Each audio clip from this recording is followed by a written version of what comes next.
There is one other participant in the conference. Recording did not start because your storage is full. Please log in and delete recordings or purchase more storage from your account. Participants are muted and they can unmute themselves.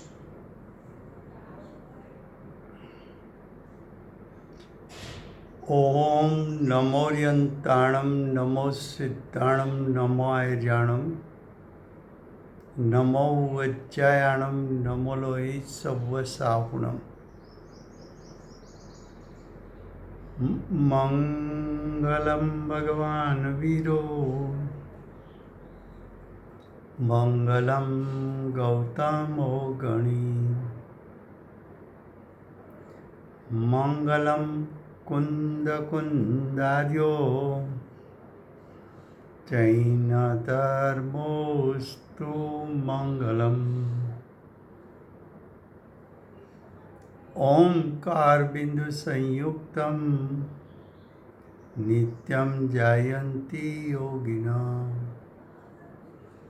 कामदं मोक्षदं चैव ओंकाराय नमो नमः। अहोपकार जिनवरनो कुंदनो ध्वनि दिव्यनो gene कुंद ध्वनि आप्या अहो आ गुरु काननो तुझ ज्ञान ध्यान no रंग अमया दर्श रहो हो शिव पद तक तुझ संग माता हाथ गुरु।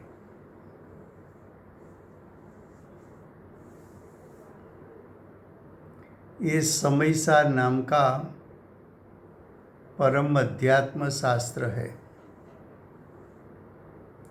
भगवत कुंकुंदाचार्य देव ने मांगलिक करके समयसार को कहने की प्रतिज्ञा की है। समयसार अर्थात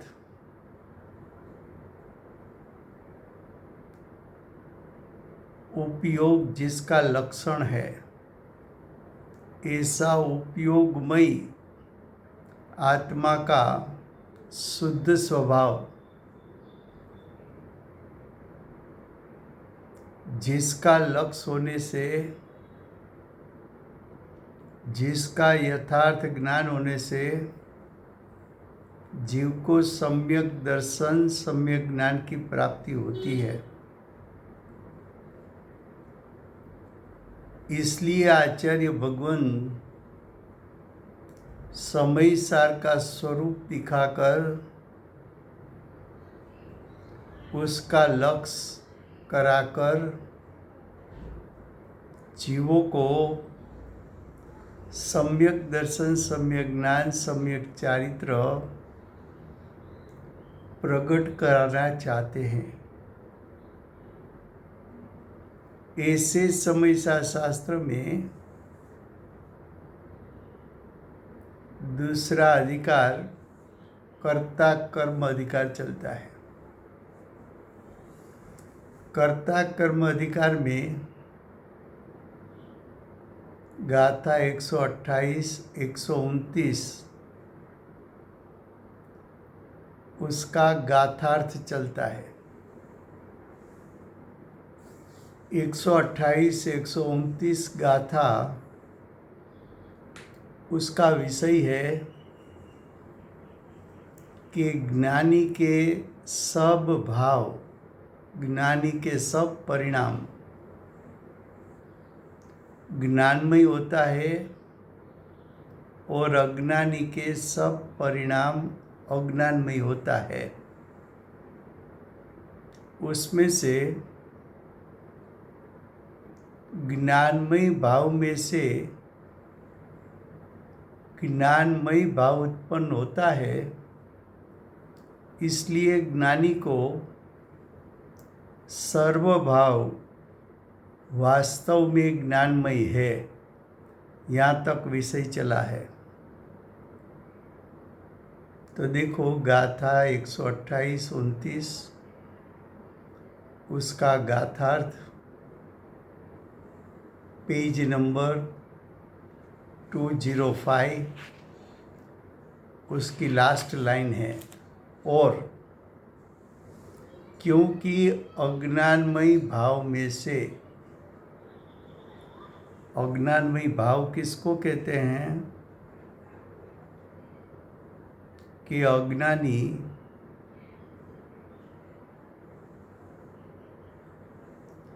रागादि को स्वयं का स्वरूप मानता है।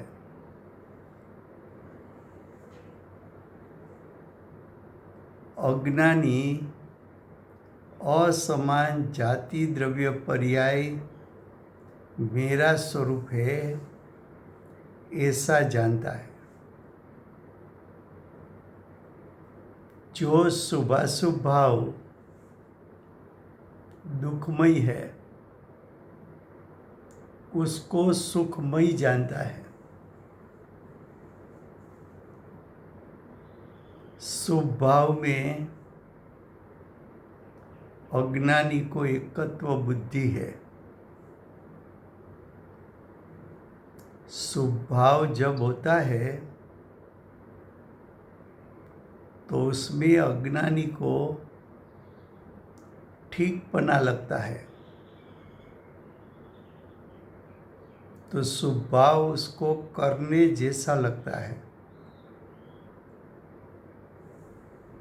शुभ भाव से मैं सुखी होऊंगा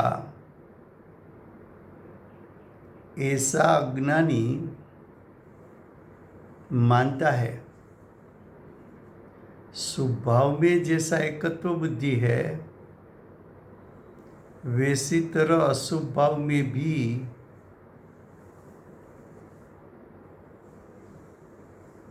अज्ञानी को एकत्व बुद्धि है।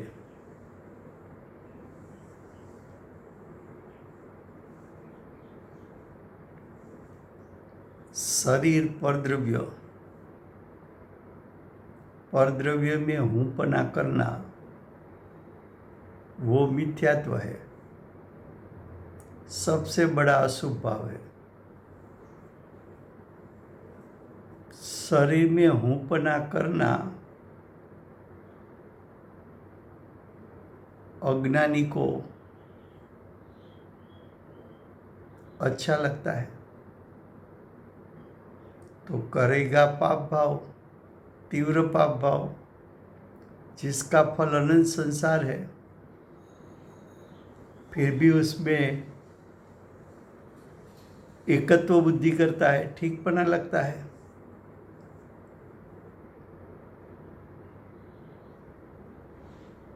अशुभ भाव मेरा स्वरूप है।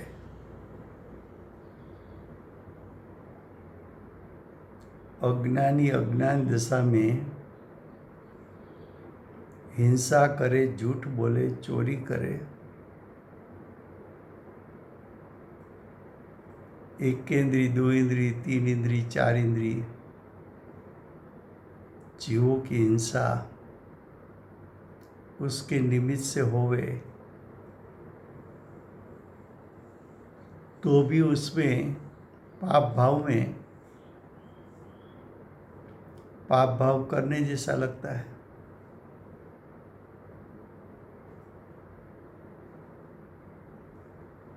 परिग्रह इकट्ठा करे वो है तो अशुभ भाव। और परिग्रह इकट्ठा करना चाहिए ऐसा अभिप्राय वो अशुभ भाव में एकत्व बुद्धि है।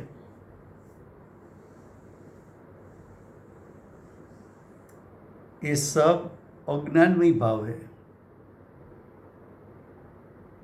तो कहते हैं कि अज्ञानमयी भाव में से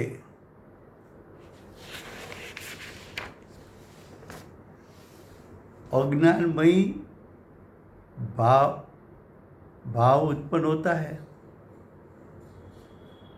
इसलिए अज्ञानी का भावों अज्ञानमय ही है।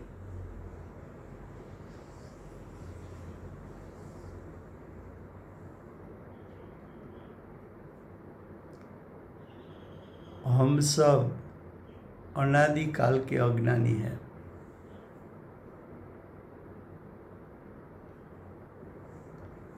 अनादिकाल से प्रति समय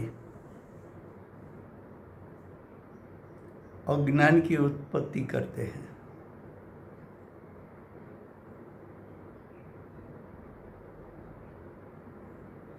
कोई भी विकारी भाव हो,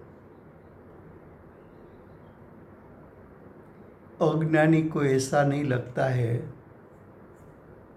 कि छोड़ने जैसा है।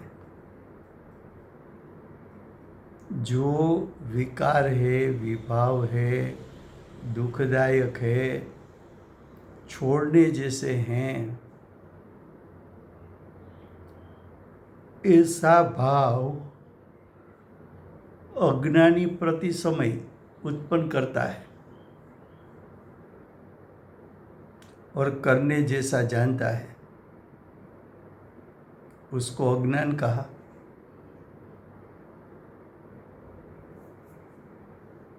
स्वभाव और विभाव,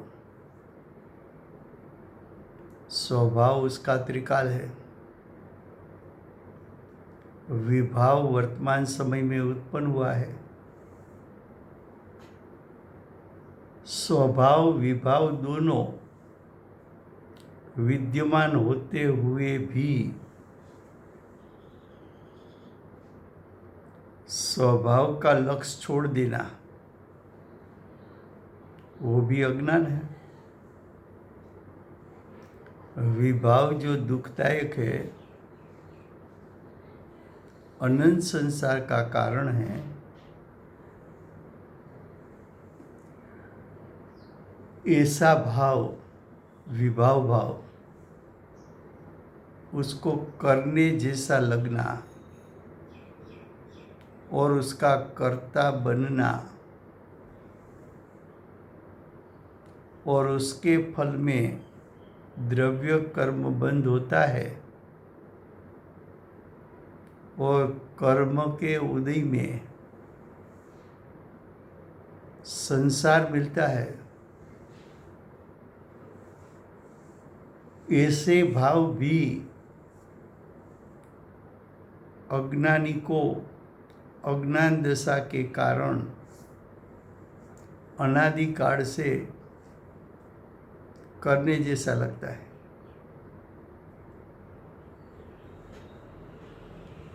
अब टीका देखो।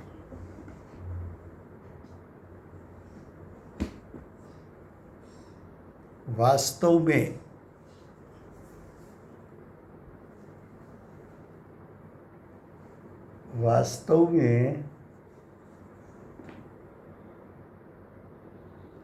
अज्ञानमयी भाव में से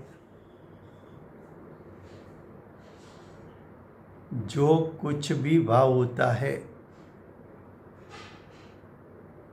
वो सभी अज्ञानमयपणा को नहीं उल्लंघता हुआ अज्ञानमय ही है। क्या कहा? अज्ञानी के भाव हे अज्ञानमय,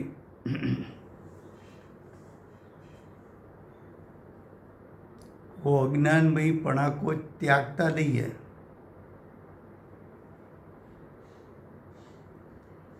जिसका अभिप्राय विपरीत हो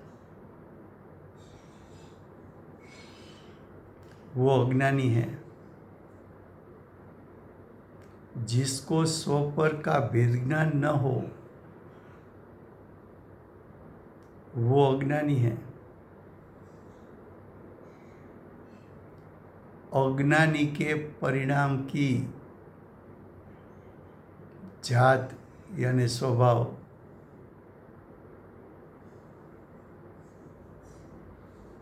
तो अज्ञानी का परिणाम कैसा?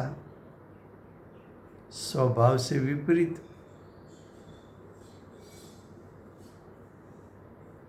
और अज्ञानी की दृष्टि या तो राग पर है या तो परद्रव्य पर है।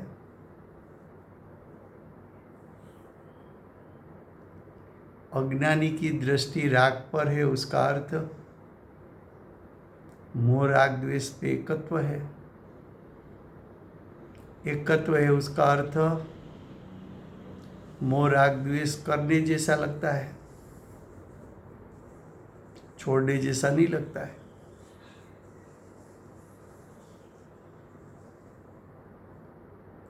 परद्रव्य पर दृष्टि, शरीर परद्रव्य है, शरीर अजीव है, शरीर अचेतन है, शरीर जीव से भिन्न सत्ता है, फिर भी मरण के समय शरीर यहाँ रहता है, जीव चला जाता है। ऐसा जीवन में बहुत से जीवों का मरण दिखने में भी आता है, फिर भी ये शरीर मैं हूँ, ये शरीर मेरा है,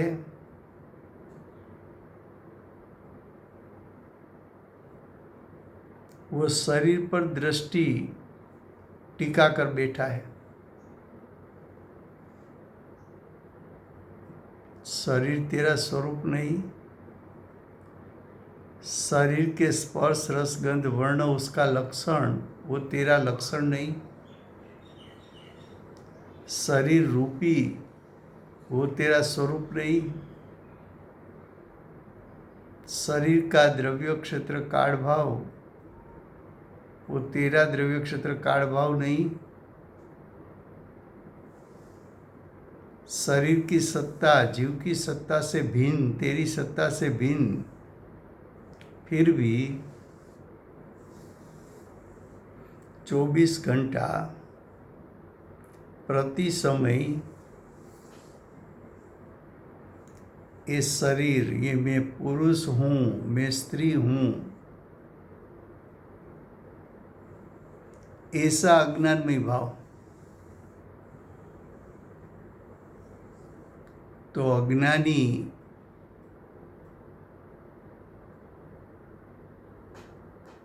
अज्ञानमय भाव से जो कुछ भी परिणाम करेगा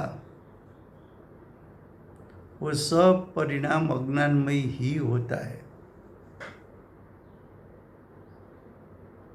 इसलिए अज्ञानी का सब भाव अज्ञानमय है। अब आगे ज्ञानमय भाव में से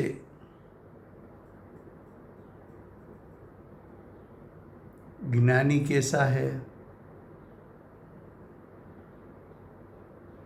तो कि ज्ञानी को अभिप्राय भी सम्यक है, ज्ञानी को भेद ज्ञान भी है, ज्ञानी को भेद ज्ञान यानी स्वभाव विभाव बनने का स्वरूप भिन्न भिन्न है, उसका ज्ञान ज्ञानी को है।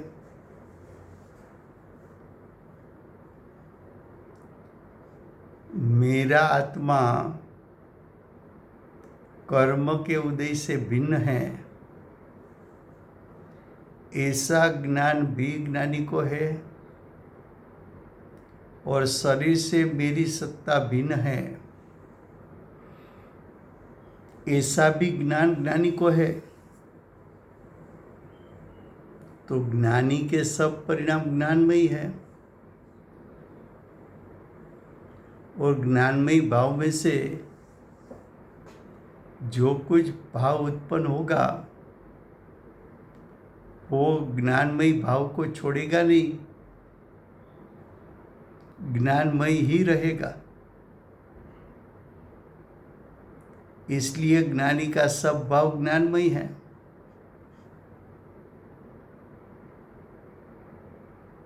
चाहे सम्यक दृष्टि हो, श्रावक हो, मुनि हो, उसकी दशा में जो शुभ भाव उत्पन्न होता है वो शुभ भाव पुरुषार्थ की कमजोरी से उत्पन्न होता है। तभी ज्ञानी जो शुभ भाव को जानता है वो ऐसी तरह जानता है कि ये शुभ भाव मेरा स्वरूप नहीं है।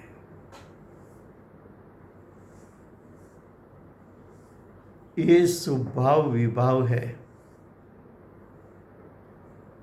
ये शुभ भाव छोड़ने जैसा है। ये शुभ भाव संसार यानी गति का कारण है। ये शुभ भाव संयोग का कारण है।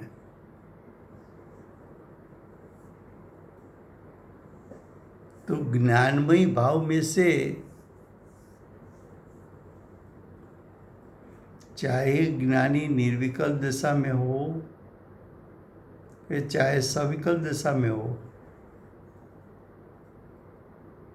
निर्विकल्प दशा के काल में भी ज्ञानी के सब भाव ज्ञानमयी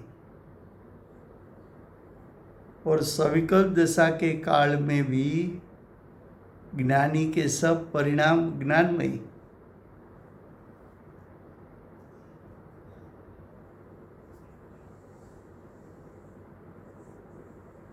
अब देखो,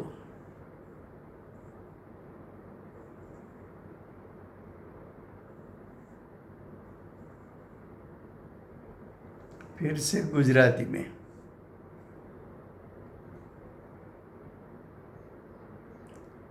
गाथा 128 129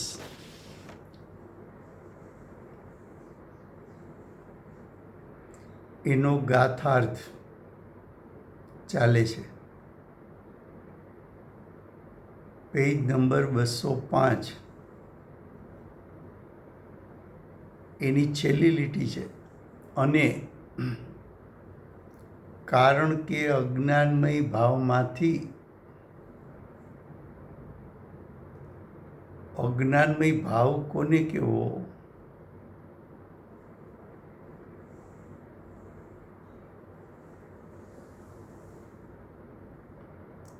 તો કે જે જીવ વસ્તુ સ્વરૂપને યથાર્થપણે ન જાણે એ અજ્ઞાનમય ભાવ છે।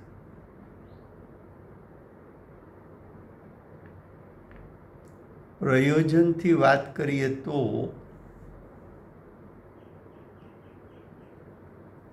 અજ્ઞાની શુભ અશુભ ભાવ છે વિભાવ વિકાર છે છોડવા જેવા ભાવ।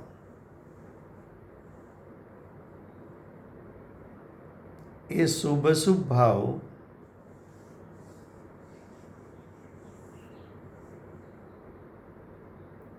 એમાં સુખપણું લાગવું એ પણ અજ્ઞાન છે। અને શુભ અશુભ ભાવ મારું સ્વરૂપ છે એમ જાણવું એ પણ અજ્ઞાન છે। શુભ ભાવ એનું ફળ સારું છે, અશુભ ભાવનું ફળ ખરાબ છે એવું જ્ઞાન કરવું એ પણ અજ્ઞાન છે। આ શુભ અશુભ ભાવ સ્વભાવથી વિરુદ્ધ ભાવ હોવા છતાં એના પ્રત્યે અહોભાવ આવવો એ પણ અજ્ઞાન છે।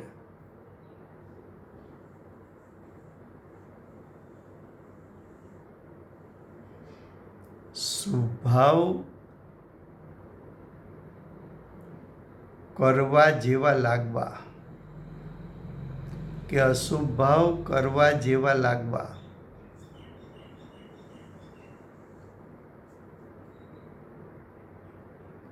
એ પણ અજ્ઞાન છે. શુભ ભાવ કરવા જેવા લાગવા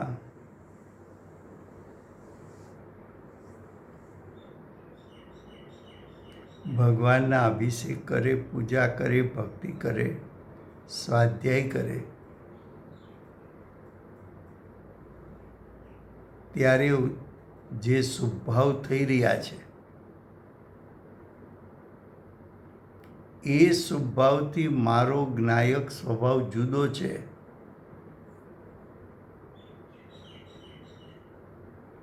એવા ભાવની ઉત્પત્તિ ન થવી એ અજ્ઞાનમય પરિણામ છે.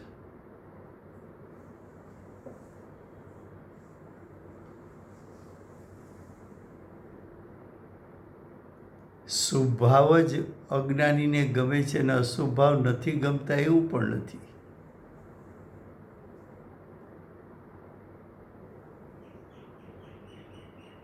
ધન આદિનો પરિગ્રહ કરે એ છે તો અશુભ ભાવ.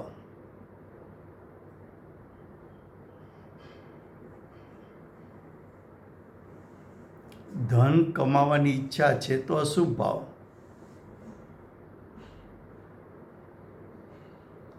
પરિગ્રહની ઈચ્છા એ છે તો અશુભ ભાવ.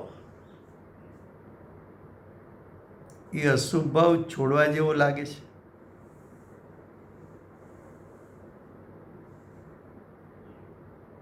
એને કરવા જેવો લાગે છે. શુભ અશુભ ભાવ બંને આત્માના સ્વભાવથી વિરુદ્ધ ભાવો છે. શુભ અશુભ ભાવ બંને સંસારનું કારણ. શુભ અશુભ ભાવનું ફળ સંયોગ. શુભ અશુભ ભાવનું ફળ ચાર ગતિ.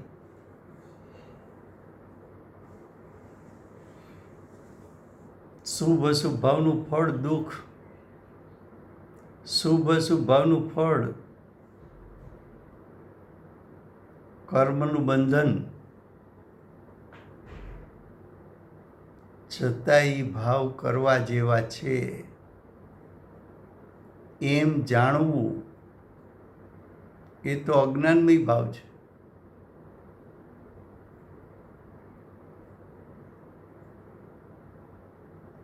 તો અજ્ઞાનમય ભાવમાંથી અજ્ઞાનમય જ ભાવ ઉત્પન્ન થાય છે. જેની પાસે અજ્ઞાન હોય કયા ભાવને ઉત્પન્ન કરશે? એ અજ્ઞાન રૂપે જ પરિણમવાનો છે. તેથી અજ્ઞાનીના ભાવો અજ્ઞાનમય જ હોય છે. હવે ટીકા. ખરેખર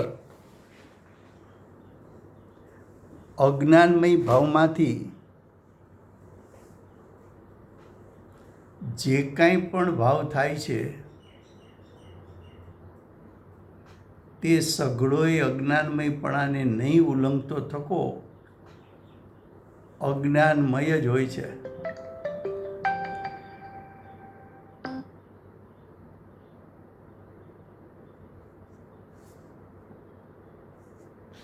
શું કહ્યું? ફરીવાર. ખરેખર અજ્ઞાનમય ભાવમાંથી અજ્ઞાન શું છે? તો કે સ્વભાવ વિભાવને ભિન્ન ન જાણવા.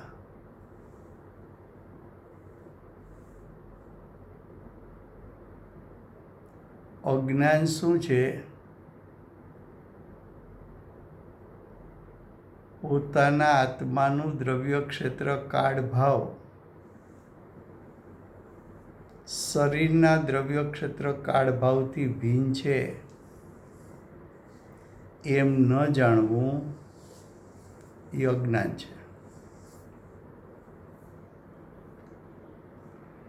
અજ્ઞાન શું છે? સ્વભાવને સ્વભાવપણે ન જાણવો,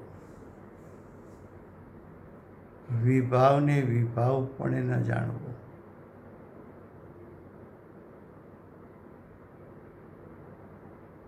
અજ્ઞાન શું છે?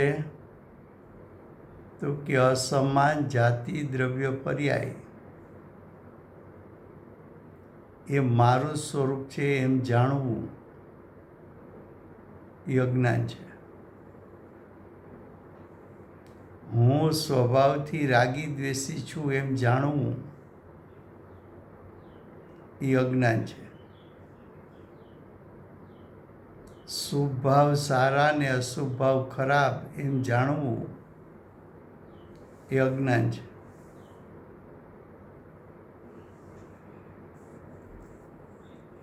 સ્વદ્રવ્યથી પરદ્રવ્ય જુદા હોવા છતાં પરદ્રવ્યમાં હુંપણું મારાપણું કરવા જવું એ મિથ્યા દર્શન, મિથ્યા જ્ઞાન છે.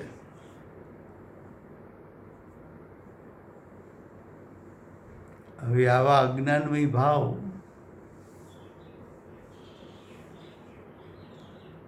અજ્ઞાનીને અનાદિકાળથી પ્રત્યેક સમયે ઉત્પન્ન થાય છે. આ ભવમાં જન્મો તો જન્મતાની સાથે જ હું મનુષ્ય છું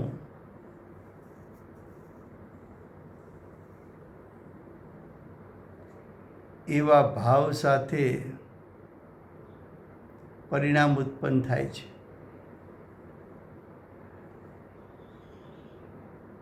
હું પુરુષ છું અથવા હું મનુષ્ય છું એટલે કે એને જીવ શરીર વચ્ચે ભેદ ન પાડ્યો, એટલે કે એને જીવ અને શરીરની ભિન્નતા છે એનું યથાર્થ જ્ઞાન નથી, માટે એ અજ્ઞાની છે. અને માટે મનુષ્યપણે થતી પ્રવૃત્તિ એ બધી પ્રવૃત્તિ મારી છે એવું પ્રતિ સમય અજ્ઞાન ઉત્પન્ન કરે છે. માટે અજ્ઞાનમય ભાવમાંથી જે કોઈ ભાવ થાય બધા ભાવ અજ્ઞાનમયપણાને છોડતા નથી, ઉલ્લંઘતા નથી, એટલે છોડતા નથી. માટે અજ્ઞાનીના બધા ભાવ અજ્ઞાનમય જ છે.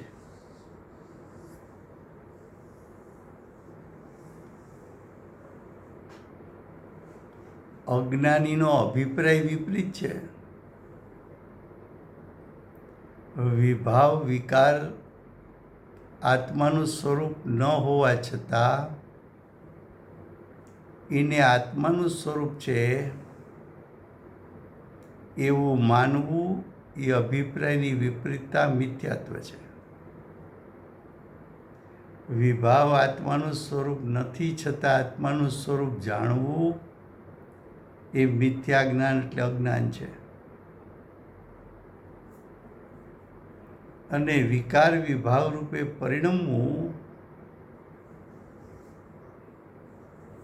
એ મિથ્યા ચારિત્ર છે. તો અજ્ઞાનમય ભાવમાંથી જે કંઈ પણ ભાવ ઉત્પન્ન થાય છે એ બધો અજ્ઞાનમય જ છે.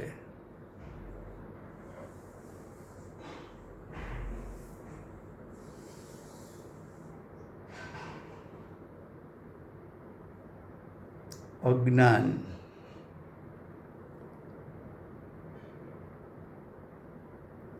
શું આત્માનો સ્વભાવ છે?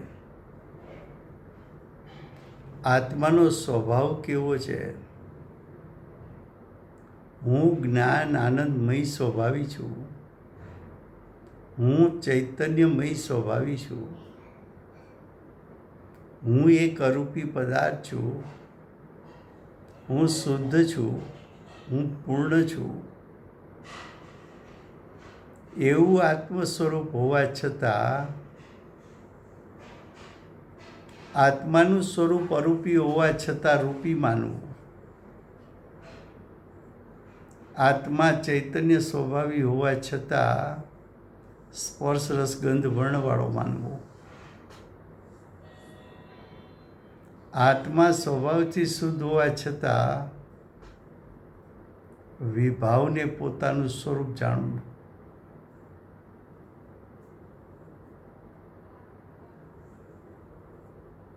આ બધું અજ્ઞાન.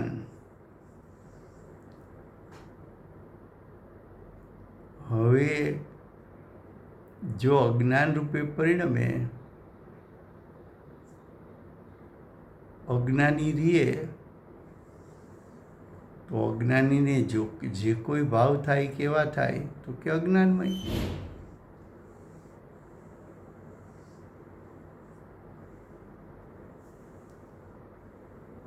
અજ્ઞાનીને અજ્ઞાનમય ભાવ થાય છે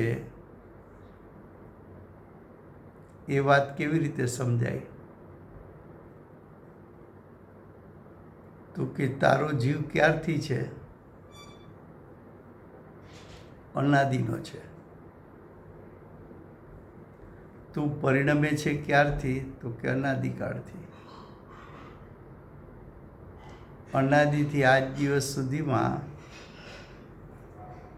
તું ક્યારેય મોક્ષમાં સિદ્ધ પદમાં ગયો છો? તો કે ના. તો કેમ નક્કી કરવું કે મને ક્યારેય સિદ્ધ પદ મળ્યું નથી? તો કે એક વખત સિદ્ધ પદ મળે એ જીવ ફરી સંસારમાં આવી શકતો નથી. ત્યારે તું તો સંસારમાં છો.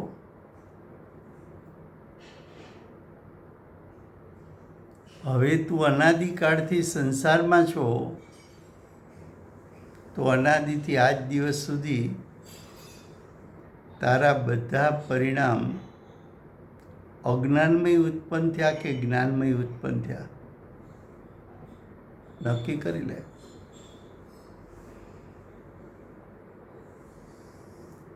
તો અજ્ઞાનમય ભાવમાંથી જે કાંઈ પણ ભાવ થાય છે તે સઘળા અજ્ઞાનમયપણાને નહીં ઉલ્લંઘતા એટલે નહીં છોડતા થકા અજ્ઞાનમય જ હોય છે. બીજા જીવનો દ્રષ્ટાંત લે, તારો પોતાનો દ્રષ્ટાંત લે. તું ક્યારથી અજ્ઞાની છો? ક્યારથી તારા પરિણામ અજ્ઞાનમય છે? તો કે અનાદિથી આજ દિવસ સુધી મારા બધા પરિણામ અજ્ઞાનમય છે.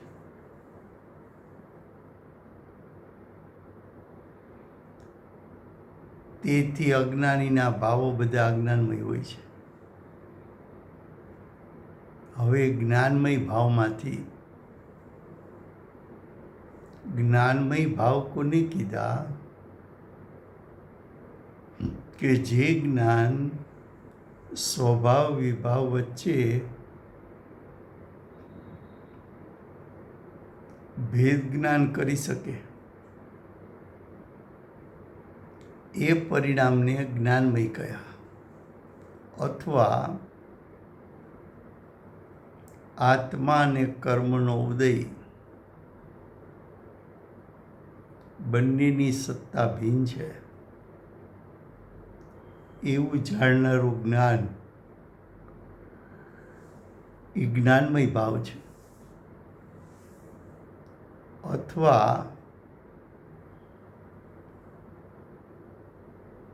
આત્મા અને શરીર, પાંચ ઇન્દ્રિય અને દ્રવ્ય મન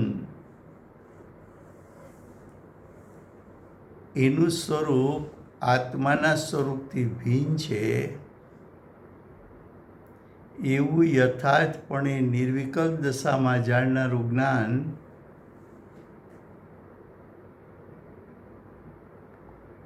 એ પરિણામને જ્ઞાનમય કહેવાય છે.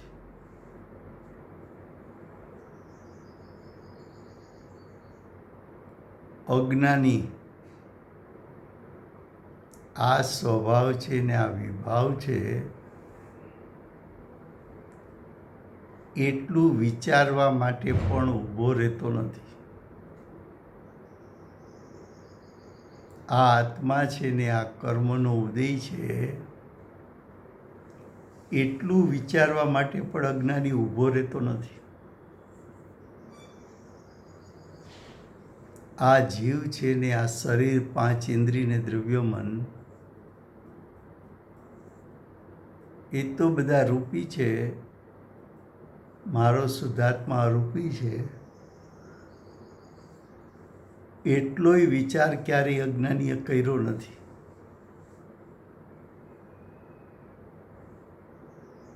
જ્યારે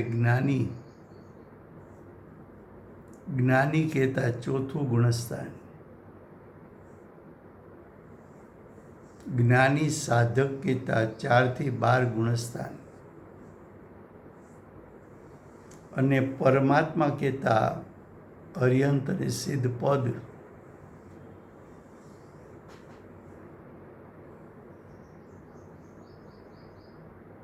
અર્યંત પદ 13મું ગુણસ્થાન, સિદ્ધ પદ 14મું ગુણસ્થાન. એ ચોથે ગુણસ્થાને જ્ઞાની થયા. હવે સાદી અનંતકાળ એના પરિણામ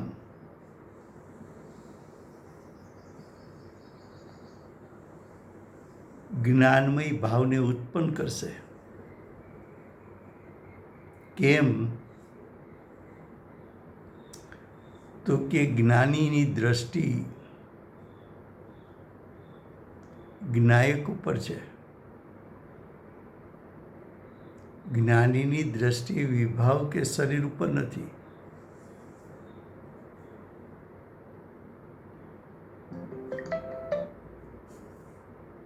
જ્ઞાનીની દ્રષ્ટિ વિભાવ પર નથી.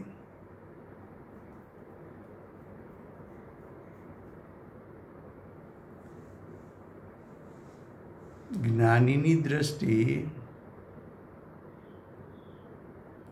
હું એક શુદ્ધ સદા અરૂપી જ્ઞાન દર્શનમય એવું જે મારું સ્વરૂપ છે ત્યાં જેની દ્રષ્ટિ છે એવા જીવને દ્રષ્ટિમાં સ્વભાવ વિભાવનું ભિન્નરૂપ શ્રદ્ધાન કર્યું છે. આત્મા અને શરીર વચ્ચે ભિન્નરૂપ શ્રદ્ધાન કર્યું છે.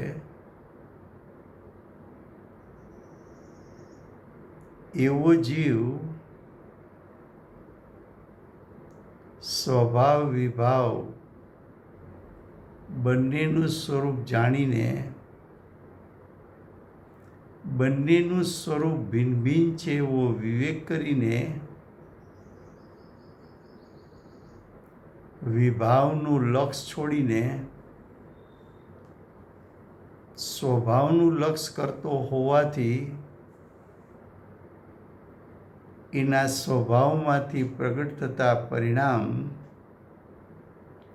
એ જ્ઞાનમય ભાવ છે. તો કે છે જ્ઞાનમય ભાવમાંથી જે કંઈ પણ ભાવ થાય છે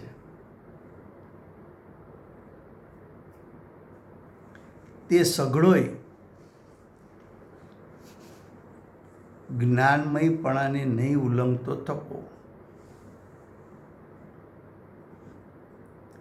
જ્ઞાનમય જ હોય છે.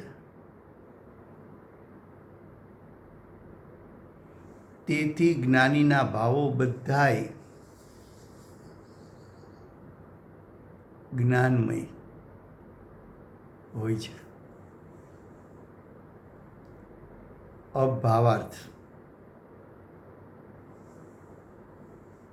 ज्ञानी का परिणमन। ज्ञानी का परिणमन कैसा होता है? तो कि ज्ञानी तो ज्ञाता है, ज्ञानी तो स्वभाव को स्वभाव के रूप में, विभाव को विभाव के रूप में जानता है। ऐसा जानकर विभाव का लक्ष्य छोड़कर स्वभाव सन्मुख हो जाता है, क्योंकि विभाव का स्वरूप जाना और स्वभाव का स्वरूप जाना, तब स्वभाव की ऐसी महिमा आ गई कि विभाव गौण होके छूट गए।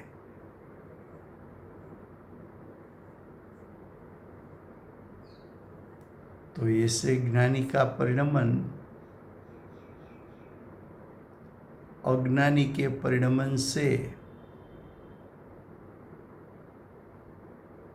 उसकी जात भिन्न प्रकार की है।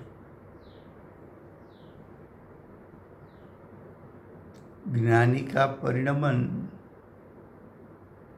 स्वभाव को स्पर्श करता हुआ निकला है। अज्ञानी का परिणमन कर्म के उदय का लक्ष्य करके उत्पन्न हुआ है।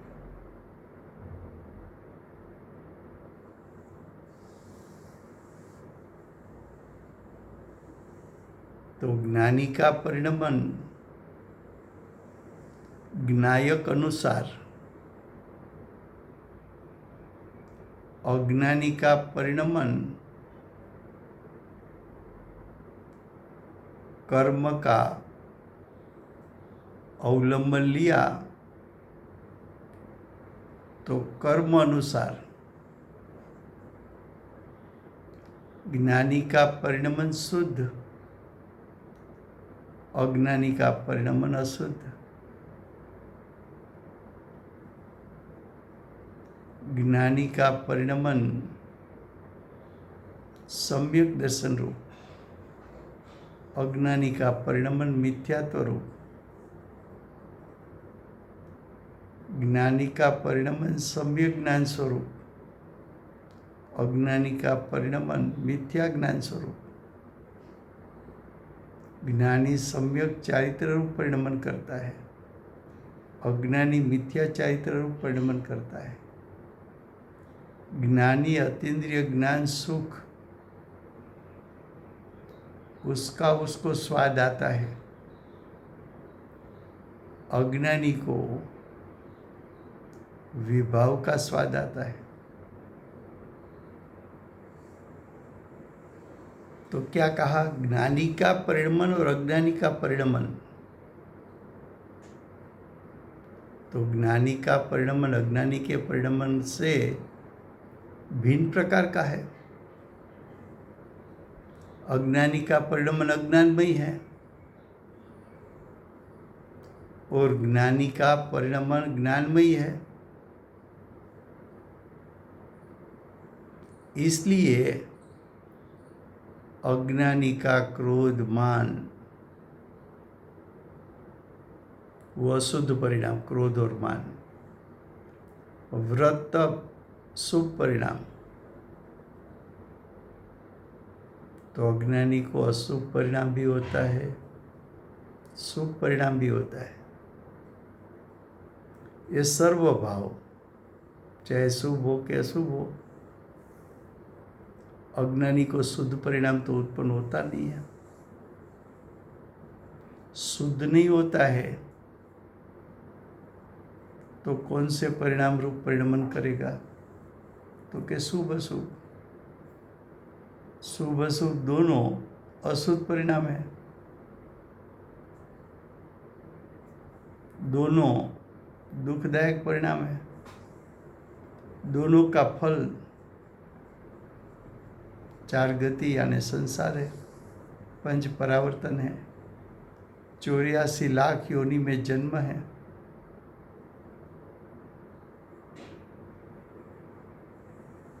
तो अज्ञानी का क्रोध, मान, व्रत, तप इत्यादि सर्व भावों अज्ञान जाति को उल्लंघता नहीं, होने से अज्ञानमयी ही है।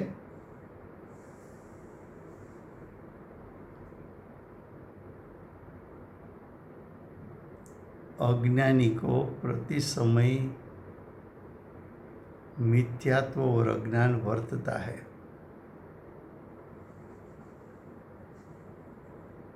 अज्ञानी चाहे शुभ भाव करे तो भी उसका शुभ भाव अज्ञान मिथ्यात्व सहित है। अशुभ भाव करेगा तो भी अज्ञान मिथ्यात्व सहित अशुभ भाव होगा। इसलिए अज्ञानी के सर्व भाव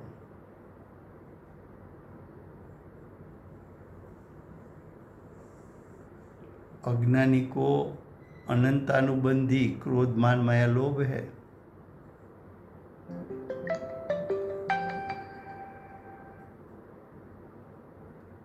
तो अज्ञानी को जो अज्ञान में भाव उत्पन्न हुआ है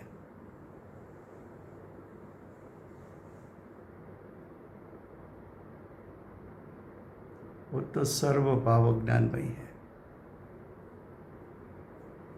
हम सब अज्ञानी हैं। अनादिकाल से कौन सा भाव उत्पन्न होता है? अज्ञानमय। हमें आज भी स्वभाव विभाव का भेद ज्ञान हुआ है। हमें आज भी जीव और शरीर के बीच में भेद ज्ञान उत्पन्न हुआ है तो कि नहीं हुआ है? तो अनादि से हमारा भाव कैसा है? तो क्या ज्ञानमय है। और ज्ञानी का सर्व भाव ज्ञान जाति को उल्लंघता नहीं, होने से ज्ञानमय ही है।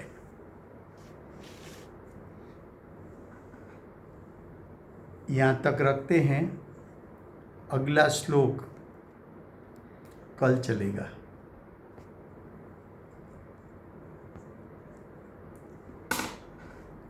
वर्तमान 24ના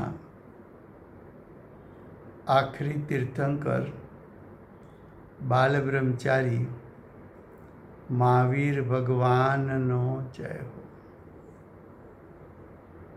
મહાવીર ક્ષત્રિય બિરાજતા પ્રથમ તીર્થંકર, ધર્મ ધુરંધર, અનંત ચતુષ્ટયના ધારક, દિવ્ય ધ્વનિના દાતાર, શાસન ઉપકારી શ્રી સિમંદર ભગવાનનો જય હો। કડીકાળ સર્વજ્ઞ કેવળ જ્ઞાની તળેટીમાં બેઠેલા મહાસમર્થ આચાર્ય ભગવત શ્રી કુંકુંદાચાર્ય દેવનો જય હો। વર્તમાન કાળે જ્ઞાનીનું સ્વરૂપ સમજાવનાર, તીર્થના નાયક, તીર્થના સ્થાપક, તીર્થના પ્રવર્તક, પરમ કૃપાળુ શ્રી સદગુરુદેવનો જય હો। વર્તમાન કાળે ગુરુદેવના 9 ભવનો મહિમા બતાવનાર, સ્વાનુભવયુક્ત, જાતિસ્મરણ જ્ઞાનયુક્ત પ્રસમ મૂર્તિ ભગવતી માતનો જય હો। પૂજ્ય ગુરુદેવ અને માતાજીની સાધના ભૂમિ સુવર્ણપુરી ધામનો જય હો। સુવર્ણપુરી ધામમાં બિરાજતા સર્વે દેવશાસ્ત્ર ગુરુ ભગવંતનો જય હો। વર્તમાન ગુરુ અને ભવિષ્યના તીર્થંકર સૂર્યકીર્તિ ભગવાનનો જય હો। શ્રી સૂર્યકીર્તિ ભગવાનના સમાવસરના મુખ્ય ગણધર દેવેન્દ્ર કીર્તિનાથ ભગવાનનો જય હો। પરમ દિગંબર જૈન ધર્મનો જય હો। Thank you.